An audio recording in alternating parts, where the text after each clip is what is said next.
Honetako sare herritarren izenean motxiladun umeen erakusketa martxan jarri dugu. Gehien bat, ikusten degulako gaur egunean jasaten dien eraso nagusienetako bat aurrek jasotzen dutela.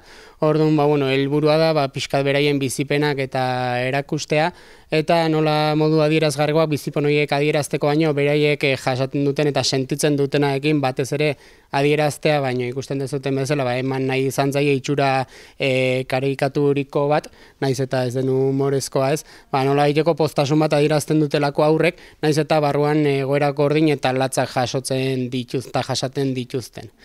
Gehien bat, beraien testigantzekin osatu dugu danalako erakusketa hau mugikorra izango da, eta helburua da Euskal Herri mailako toki desberdinetan adieraztea, beraz batez ere eskualdeko herritarrak eta sarekideak gonbidatzen ditugu erakusketa hau beraien udal edo herrietan martxan jartzera.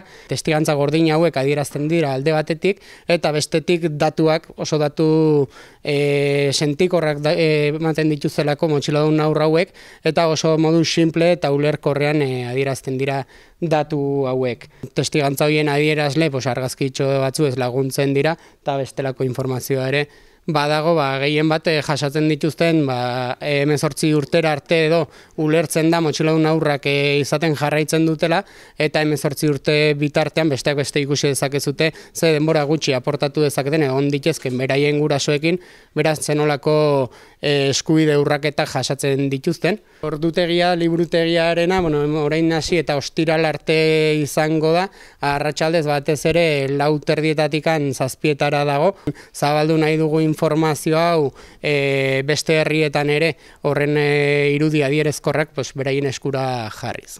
Gure helburua gutxiengo eskubideak betetzea eskatzen dugunez, udalen bidez lan egiten dugu, beraiek direlako herritarren adierazle nagusiak, eta gure helburua hori izaten da, beraiek ere atxikimendua erakus dezaten, eta nolabait babes hori eman diezaguten beste herritar anitzekin batera.